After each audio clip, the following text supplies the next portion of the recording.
नमस्कार दोस्तों, स्वागत है आपका आपकी अपने यूट्यूब चैनल केंद्र एकेडमी में। बीपीएससी टीआरई 4 की तैयारी हम लोग कर रहे हैं।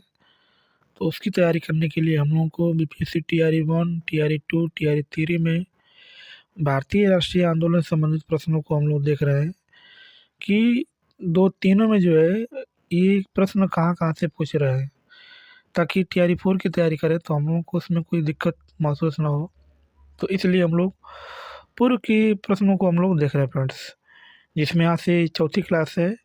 यदि आप पहली, दूसरी, तीसरी क्लास को नहीं देखे होंगे तो यूट्यूब पे मौजूद है, जाके आप उसको देख सकते हैं।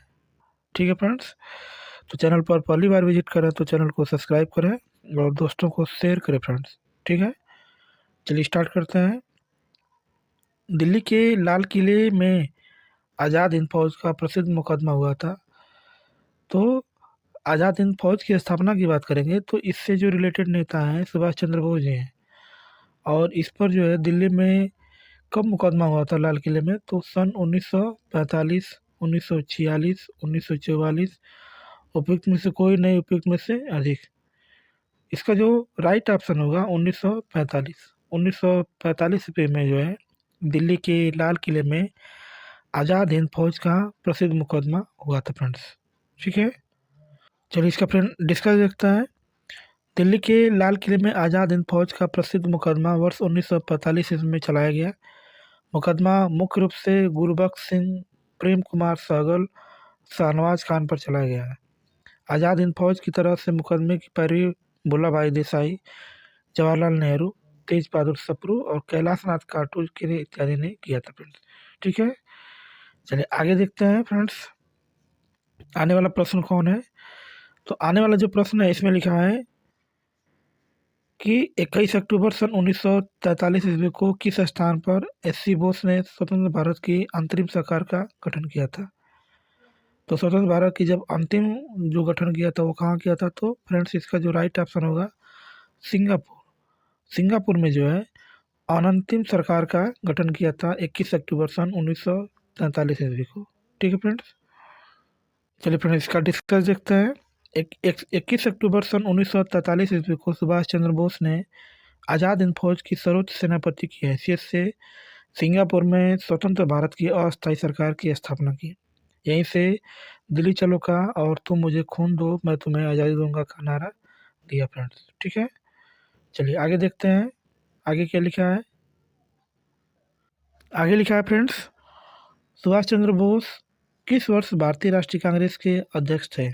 1938, 1943, 1937, उपयुक्त में से कोई नहीं, उपयुक्त में से अधिक। यदि भारतीय राष्ट्रीय कांग्रेस के अध्यक्ष की बात करेंगे तो 1938 ईस्वी में इन्होंने चुनाव लड़ा था, जीत गए थे। 1939 ईस्वी में भी चुनाव लड़ा था, जीत गए थे। तो इसका जो राइट ऑप्शन होगा उपयुक्त में से एक से अधिक, ऑप्शन नंबर डी जो है इसका क्या है उत्तर सही है फ्रेंड्स। ठीक है, चलिए इसका डिस्कस देखते हैं। सुभाष चंद्र बोस ने कांग्रेस के दो अधिवेशनों की अध्यक्षता की। पहली बार 1938 के हरिपुरा अधिवेशन में, जिसका 52वां अधिवेशन था। दूसरी बार 1939 में त्रिपुरी अधिवेशन की अध्यक्षता हेतु गांधी जी द्वारा समर्थित पट्टाभी सीतारामैया को हराकर करके, परंतु गांधी जी के मतभेदों के चलते उन्होंने क्या दिया था? इस्तीफा दे दिया था। 1939 ईस्वी का जो अधिवेशन था फ्रेंड्स। ठीक है, चलिए आगे आगे इसका देखते हैं। आगे प्रश्न लिखा है कि भारतीय राष्ट्रीय सेना, जिसको आईएनए बोलते हैं, के संस्थापक कौन थे? सुभाष चंद्र बोस, मनमोहन सिंह, लाला लाजपत राय, उपयुक्त में से एक से अधिक, उपयुक्त में से कोई नहीं। तो इसके जो संस्थापक थे, इसके संस्थापक मोहन सिंह थे फ्रेंड्स। इसके संस्थापक कौन थे? मोहन सिंह। मोहन सिंह ने जो है आईएनए की स्थापना किया था फ्रेंड्स। ठीक है, देखिए भारतीय राष्ट्रीय सेना आईएनए की स्थापना मूल रूप से कैप्टन सिंह ने दिसंबर 1942 ईस्वी में जापान में बंदी बनाए गए भारतीय युद्धबंदियों के साथ सिंगापुर में किया था फ्रेंड्स। ठीक है, आगे लिखा है फ्रेंड्स, ब्रिटिश शासन के दौरान दिल्ली राजधानी की नींव किसने रखी? तो जब देश हमारा गुलाम था तो उस समय जो है पहले राजधानी कोलकाता थी, लेकिन कोलकाता से स्थानांतरित करके दिल्ली लाई गई थी। तो किसके शासन के दौरान जो है दिल्ली राजधानी बनी थी? तो महारानी एलिजाबेथ और किंग जॉर्ज पंचम, महारानी विक्टोरिया, उपयुक्त में से एक से अधिक, उपयुक्त में से कोई नहीं। इसका जो राइट ऑप्शन होगा किंग जॉर्ज पंचम। किंग जॉर्ज पंचम के जो है दौरान, यानी उनका शासन था और उन्हीं उन्हीं शासन के दौरान जो है दिल्ली जो है राजधानी बनी थी फ्रेंड्स। इसमें उस समय जो है, अगर वायसराय की बात करेंगे तो उस समय जो वायसराय थे 1911 ईस्वी में जो है, उन्हीं के दौरान जो है दिल्ली जो है भारत की राजधानी बनी थी फ्रेंड्स। ठीक है, चलिए इसका डिस्कस देखते हैं फ्रेंड्स। इसमें लिखा है कि ब्रिटिश भारत की राजधानी नई दिल्ली की आधारशिला तत्कालीन सम्राट जॉर्ज पंचम द्वारा 1911 ईस्वी में दिल्ली दरबार तृतीय के आयोजन के दौरान रखी गई। राजधानी की वास्तुकला और योजना दो British architect sir Herbert Baker, Edwin Lutyens द्वारा बनाई गई थी। इससे पूर्व देश की राजधानी कोलकाता थी फ्रेंड्स। ठीक है, चलिए आगे। आगे लिखा है फ्रेंड्स कि मुठमन कमेटी की को किसकी कार्यप्रणाली पर रिपोर्ट देने के लिए नियुक्त किया गया था। ऑप्शन इसका फ्रेंड है सांप्रदायिक प्रतिनिधित्व, द्वैत प्रणाली, संघवाद, उपयुक्त में से एक से अधिक, उपयुक्त में से कोई नहीं। इसका जो राइट ऑप्शन है द्वैत प्रणाली फ्रेंड्स। इसका उत्तर क्या है? द्वैत प्रणाली। इसका डिस्कस देखते हैं फ्रेंड्स। मुठमन कमेटी का गठन वर्ष 1924 ईस्वी में सर अलेक्जेंडर मुठमन की अध्यक्षता में किया गया था। इसका गठन भारत की स्वतंत्रता के मुद्दे पर चर्चा करने के लिए किया गया था तथा इसका उपयोग भारत और ब्रिटेन दोनों के स्वशासन या द्वैत शासन के मुद्दे की जांच के लिए किया गया था फ्रेंड्स। ठीक है, चलिए आगे देखिए।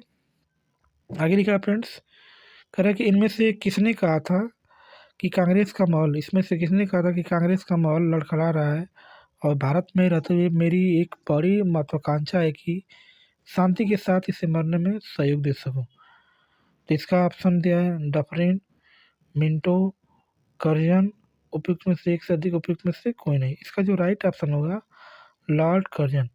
लॉर्ड कर्जन के दौरान जो है, लॉर्ड कर्जन ने कहा था कि भारत कांग्रेस का माहौल लड़खड़ा रहा है और मैं जब तक भारत में हूँ तब तक इसके मरते हुए देख सकूँ, ये मेरी आज इच्छा है फ्रेंड। ठीक है, चलिए इसका डिस्कस देखते हैं।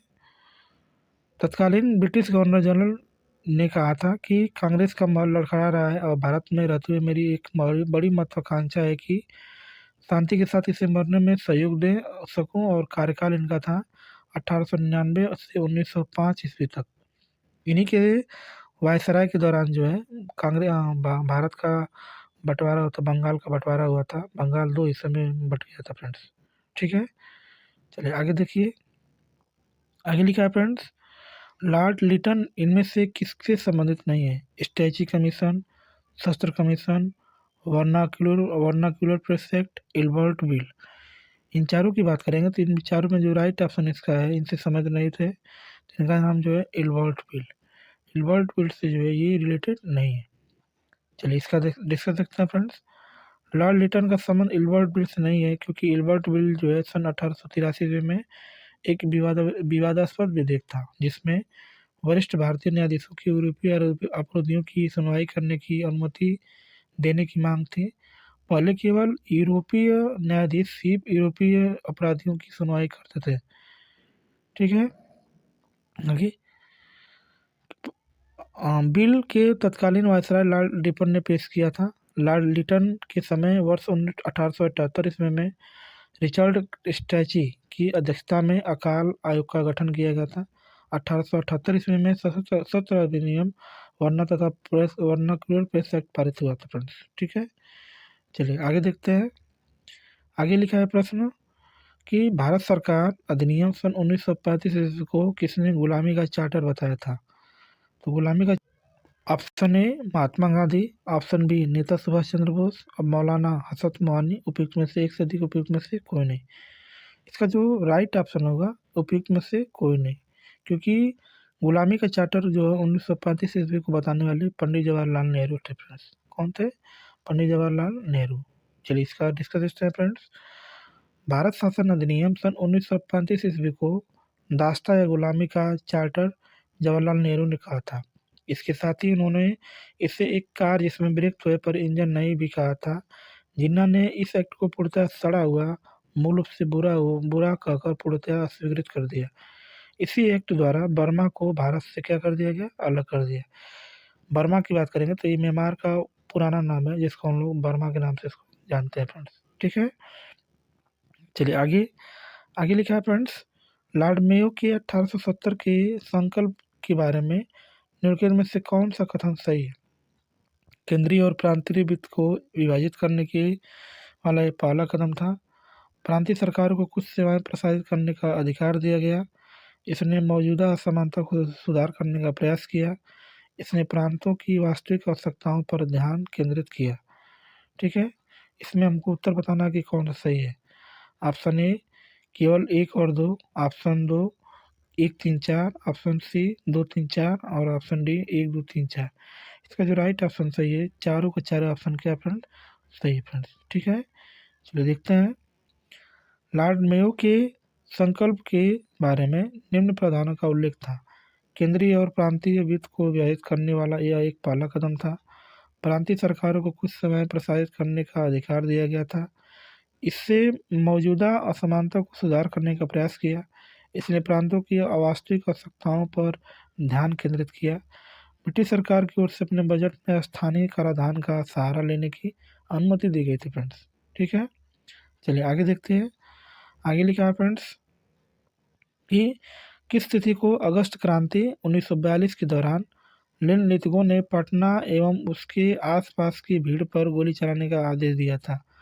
5 अगस्त को, 15 अगस्त को, 25 अगस्त को, उपयुक्त में से एक सदी, उपयुक्त में से कोई नहीं। इसका जो राइट ऑप्शन होगा, उपयुक्त में से कोई नहीं, क्योंकि 1942 ईस्वी को जो है 11 अगस्त को जो है उसने आदेश दिया था फ्रेंड्स। ठीक है, अगस्त क्रांति 1942 के दौरान 11 अगस्त सन 1942 ईस्वी को लॉर्ड लिनलिथगो ने पटना एवं आसपास की भीड़ पर गोली चलाने का आदेश दिया था।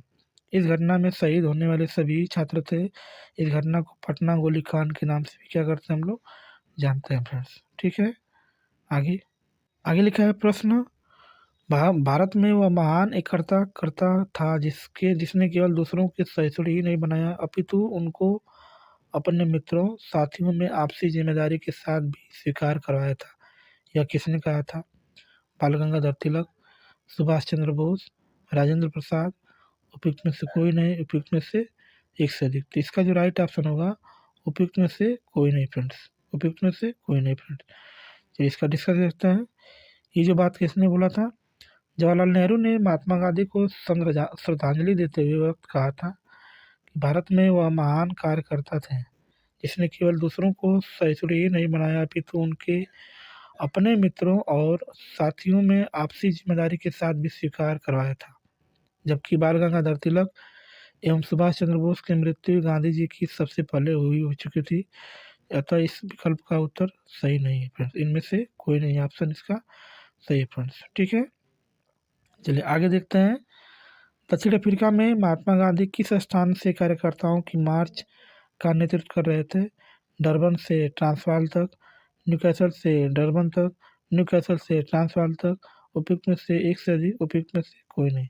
इसका जो राइट ऑप्शन होगा, उपयुक्त में से कोई नहीं, क्योंकि वो जो यात्रा कर रहे थे इसमें डिस्कस दिया फ्रेंड्स। 1913 में दक्षिण अफ्रीका की एक कोर्ट ने ईसाई रीति रिवाज से नहीं हुई शादियों का अवैध करार दिया। महात्मा गांधी ने 6 नवंबर 1913 ईस्वी को दमनकारी कानून के खिलाफ द ग्रेट मार्च का नेतृत्व किया। यह मार्च नटाल से ट्रांसवाल के मध्य किया गया था। मार्च में 2000 से भी ज़्यादा लोगों ने नटाल तक मार्च किया था तथा सरकार को झुकना पड़ा और समझौते के लिए बाध्य होना पड़ा फ्रेंड्स। तो इसका जो राइट ऑप्शन होगा, नटाल से ट्रांसवाल तक। ठीक है ना, इस विकल्प में कोई नहीं दिया है, तो इसका उत्तर होगा उपयुक्त में से कोई नहीं। ठीक है, आगे। भारत के राष्ट्रीय पुस्तकालय ने अपनी यात्रा किसके उद्घाटन के साथ शुरू की? तो 1837 में कलकत्ता पब्लिक लाइब्रेरी, मार्च और 1838 में कलकत्ता पब्लिक लाइब्रेरी, 1836 में माँ कलकत्ता पब्लिक लाइब्रेरी, उपयुक्त में से कोई नहीं, उपयुक्त में से एक से अधिक। इसका जो राइट ऑप्शन होगा फ्रेंड्स, जो राइट ऑप्शन होगा ऑप्शन नंबर सी। सी, भारत के राष्ट्रीय पुस्तकालय ने यात्रा 21 मार्च सन 1936 ईस्वी को कोलकाता के सार्वजनिक पुस्तकालय की स्थापना के साथ प्रारंभ की थी। 21 मार्च सन 1936 कलकत्ता सार्वजनिक पुस्तकालय को बाद में इंपीरियल लाइब्रेरी के साथ मिला दिया गया। इसको इंपीरियल लाइब्रेरी 1903 में जनता के लिए खोल दिया गया। स्वतंत्रता उपरांत 1948 में इंपीरियल लाइब्रेरी नाम से परिवर्तन अधिनियम के द्वारा इंपीरियल पुस्तकालय के स्थान पर राष्ट्रीय पुस्तकालय अस्तित्व में आया फ्रेंड्स। ठीक है, चलिए आगे देखते हैं। आगे लिखा है कि भारत अंग्रेजों ने भारत पर लंबे समय तक राज्य कैसे किया। तो यहाँ की बात करेंगे तो इसका पहला ऑप्शन दिया है कांग्रेस की उदारवादी नीतियों के कारण, भारतीय नेताओं की गिरफ्तारी के कारण, बांटो और राज करो की नीति के कारण, उपयुक्त में से कोई नहीं, उपयुक्त में से एक से अधिक। इसका जो राइट ऑप्शन है ऑप्शन नंबर सी। अंग्रेजों ने भारत पर लंबे समय तक शासन करने के लिए बांटो और राज करो की नीति का सहारा लिया। शुरू में हिंदू और मुसलमानों को लड़ाया गया, उसके बाद हिंदुओं को भी आपस में दलित पिछड़ों के आधार पर लड़ाया गया। मार्ले मिंटो सुधार 1909, मॉन्टेग्यू चेम्सफोर्ड 1919 सुधार, मुस्लिम लीग की स्थापना 1906, सांप्रदायिक पंचायत आदि इनमें से प्रमुख उदाहरण है फ्रेंड्स। ठीक है, चलिए आगे देखते हैं। आगे लिखा है फ्रेंड्स, किस वर्ष मोहम्मडन एंग्लो ओरिएंटल कॉलेज की स्थापना अलीगढ़ में की गई थी। सन 1870, 1880, 1890, उपयुक्त में से कोई नहीं, उपयुक्त में से एक से अधिक। इसका जो राइट ऑप्शन होगा ऑप्शन नंबर ई, इसमें से कोई नहीं फ्रेंड्स। चलिए इसका डिस्कस करते हैं फ्रेंड्स। 1877 में सर सैयद अहमद ने अलीगढ़ में मोहम्मडन एंग्लो ओरिएंटल कॉलेज की स्थापना की। इनका उद्देश्य ब्रिटिश शिक्षा प्रणाली के अनुरूप एक कॉलेज का निर्माण करना था, लेकिन इसके इस्लामी मूल्यों से समझौते किए बिना जो है। आगे, महात्मा गांधी का राजनीतिक गुरु कौन था। महात्मा गांधी के राजनीतिक गुरु की बात करेंगे। ऑप्शन नंबर ए दादा भाई नौरोजी, MG रानडे, सी सुरेंद्र नाथ बनर्जी। तो राजनीतिक गुरु की बात करेंगे तो इनके जो राजनीतिक गुरु हैं गोपाल कृष्ण गोखले हैं फ्रेंड्स। इनके गुरु कौन है, गोपाल कृष्ण गोखले। आगे लिखा है फ्रेंड्स, मशहूर नारा इंकलाब जिंदाबाद किसने दिया था। हकीम अजमल खान, चंद्रशेखर आजाद, हजरत मोहानी, उपयुक्त में से एक से अधिक, उपयुक्त में से कोई नहीं। इसका जो राइट ऑप्शन होगा हजरत मोहानी। हजरत मोहानी ने सबसे पहले इंकलाब जिंदाबाद का नारा दिया था फ्रेंड्स। ठीक है, इसका डिस्कस देखिए। मशहूर नारा इंकलाब जिंदाबाद हजरत मोहानी ने दिया था। मौलाना हजरत मोहानी ने वर्ष 1921 ईस्वी में इस नारे की शुरुआत की थी। वह एक प्रसिद्ध स्वतंत्रता सेनानी और उर्दू कवि थे। इंकलाब जिंदाबाद हिंदुस्तान रिपब्लिक सोशलिस्ट एसोसिएशन का आधिकारिक नारा था। वर्ष 1929 ईस्वी में केंद्रीय असेंबली में बम फेंकते समय भगत सिंह, बीके दत्त और इंकलाब द्वारा नारा दिया गया था। इन दोनों ने मिलकर जो है भगत सिंह और बीके दत्त ने जो है इंकलाब जिंदाबाद का नारा दिया था फ्रेंड्स। ठीक है, आगे आगे लिखा फ्रेंड्स, इनमें से अहरार आंदोलन से संबंधित थे हसन इमाम, बदरुद्दीन तैयब जी, मोहम्मद उल हसन, उपयुक्त में से एक से अधिक, उपयुक्त में से कोई नहीं। इसका जो राइट ऑप्शन होगा हसन इमाम।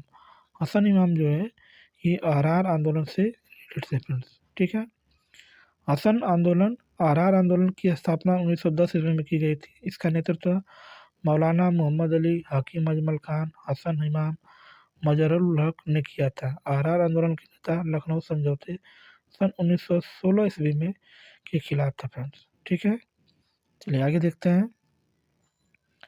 आगे लिखा है फ्रेंड्स, 1953 में राज्य पुनर्गठन आयोग किसकी अध्यक्षता में किया गया था। तेज बहादुर सप्रू, सर फजल अली, वल्लभ भाई पटेल, उपयुक्त में से कोई नहीं, उपयुक्त में से एक से अधिक फ्रेंड्स।